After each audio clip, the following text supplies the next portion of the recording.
लगा है जाना अर्ज कलम हुमैरा फातिमा। 2 महीने बाद तुम होश में हो। यह पी लिया। उसके बेतु की बात पर आज़ा ने लाभ भीनते दरियाफ्त किया, जिस पर बलाज ने बेजारी से आंखें घुमाई। मैं बिल्कुल होश में हूँ और अब तुम चुपचाप मेरी बात मान लो।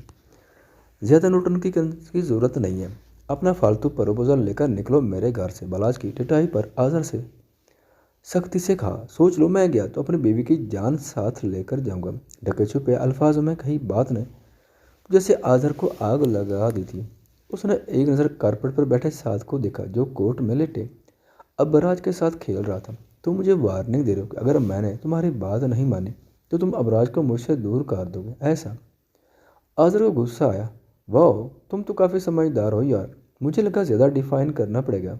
बालाज शातराना अंदाज में मुस्कुराया। बैठे बैठे तुम्हारे दिमाग में क्या खराफात पकती रहती हैं बालाज? क्यों तुम सबको सुकून से रहने नहीं देते? आज़र आजिज़ हुआ था। एक तो बैठे बिठाए इतना अच्छा रिश्ता लेकर आया हूँ और यहाँ तुम्हारे नखरे देखो। वो भाई कनवारे नहीं रहे तुम, जो हर लड़की तुम पर फ्लैट हो जाए।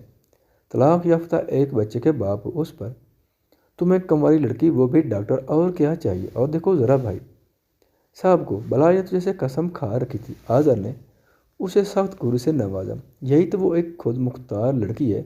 उसे क्या ज़रूरत है एक बच्चे के बाप से शादी करने की? आज़ा ने उसे समझाना चाहा। उफ हो दुखी आत्मा, उसकी तो फिक्र तुम मत करो।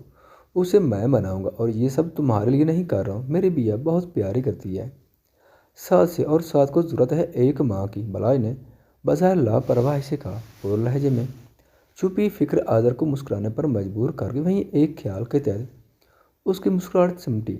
और तुम्हें ऐसा क्यों लगता है वो अपना करियर छोड़कर मेरा घर संभाल लेगी, मेरे बेटे को प्यार करेगी, जिसकी तौफीक उसकी माँ को नहीं हुई? आखिरी बात पर उसके लहजे में दर्द सा उभरा। सगी माँ की बात ना करो, बालाज ने वार्न किया। और भाई कौन सी दुनिया में हो, घर संभालने के लिए अपना प्रोफेशन नहीं छोड़ना? वो आज के ज़माने की सेल्फ मेड लड़की है, सो रिलैक्स, वो दोनों संभाल लेगी। बलाज ने सारी वजूहत ख़त्म कर दी थी अब, और मजीद कुछ नहीं। साले साहब, आदर को फिर से बोलता देख उसने बेजारी से टोका, तुम ज्यादती करो अपने दोस्त के साथ। वो तुम्हें जगत माता बनने की ज़रूरत नहीं, बस करो भाई। बलाज ने उसे फिर से बोलते देख टोका, जिस पर वो पेचूताब खा के रह गया। बलाज अच्छे से जानता था शादी में हुए उस हादसे के बाद शादी का रिस्क तूबा के लिए बहुत मुश्किल था, और लोगों की फितरत होती है वो बातों को पीछे नहीं छोड़ते। इस वक्त तूबा के लिए आदर से बेहतर कोई ऑप्शन नहीं था। तूबा को उसने दोस्ती का वास्ता से लेकर साद का नाम ब्लैकमेल कर लिया था, तब जाकर वो कहीं मानी थी। ईशा को भी उस सबसे खुशी थी कि उसका भाई आगे बढ़ जाएगा। हाँ, उसकी तूबा से कभी सही बात नहीं हुई थी। यह भी उसे कहीं ना कहीं खदशा था कि वो भी बलाज जैसी ना हो। सबकी रजामंदी से उनका निकाह हो गया था। रिसेप्शन 2 दिन बाद ही आदर ने खुद करवाया था, और उस दिन लोगों की बातों से अंदाज़ा हुआ था कि वो लड़की कितना बर्दाश्त कर चुकी थी। फिर भी ये लोग उसे छोड़ने के लिए तैयार नहीं थे। आज़ा ने उस वक्त खुद से वादा किया था वो उस रिश्ते को दिल से निभाएगा, पर उसके लिए ज़रूरी था तूबा भी ऐसा ही चाहे। आज थैंक यू सो मच, तुमने फाइनली मुझसे शादी के लिए हाँ कर दी। सामिया गाड़ी चलाती खुशी से बोल रही थी। दूसरी जानब अपने ऑफिस में बैठे आहद के चेहरे पर पुरअसरार मुस्कुराहट थी। डाले, मुझे एहसास हो गया, तुमने ठीक कहा था, तुम मेरे लिए कुछ भी कर सकती हो। उसके लहजे में कुछ ऐसा था, सामिया चौंकी पर अपनी खुशी भी नज़रअंदाज कर गई। गाड़ी अपनी स्पीड में आहद के ऑफिस की तरफ थी। इंसान को ऐसा ही होना चाहिए। मैं भी अपनी मोहब्बत के लिए कुछ भी कर सकता हूँ।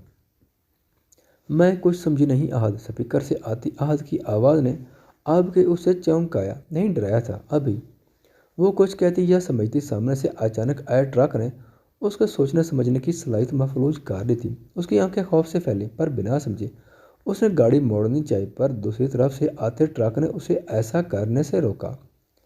तुमने गलत किया सामिया, और तुम्हें उसकी सज़ा मिलेगी। उस दिन बिया का एक्सीडेंट तुमने करवाया था, मैं तुम्हें बताऊंगा तकलीफ़ होती क्या है। आहद, नो नो प्लीज़, जा आहद। उसकी चीख फिजा में बुलंद हुई थी। हॉस्पिटल। डॉक्टर, मेरी बेटी कैसी है? सामिया ने फादर ने रोते हुए पूछा। आहद दुरानी अपने बाप की से वहाँ संजीदगी से खड़ा था। अब वो खतरे से बाहर है, पर हमें अफसोस के साथ कहना पड़ा वो कभी चल नहीं सकेगी। उनके पैर बुरी तरह से टायर्स के नीचे कुचले गए थे। डॉक्टर अफसोस से कहते आगे बढ़ गया। आज के चेहरे पर एक साइड मुस्कुराहट आई थी। उसके माँ बाप रोते हुए वहीं बैठ गए। आहद ने नखवा से सर झटका। जरा अपनी औलाद को तमीज़ सिखाई होती तो आज रोना ना पड़ता। दिल ही दिल में मुखातिब होता। वो बिना ध्यान में लाए उसके रूम की तरफ बढ़ गया। कैसी हो डार्लिंग?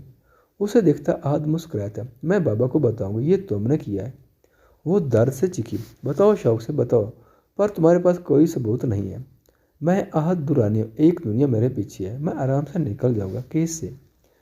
पर दुनिया वाले केस की हर सबूत मेरे पास है, पर दिए वाले केस के हर सबूत मेरे पास है, और ऐसा फंसाऊंगा चाह के भी नहीं निकल पाओगे। So choose one, what ever you want. वो शातराना अंदाज में मुस्कुराता वहाँ से निकलता चला गया, क्योंकि जानता था अब वो मुंह नहीं खोलेगी।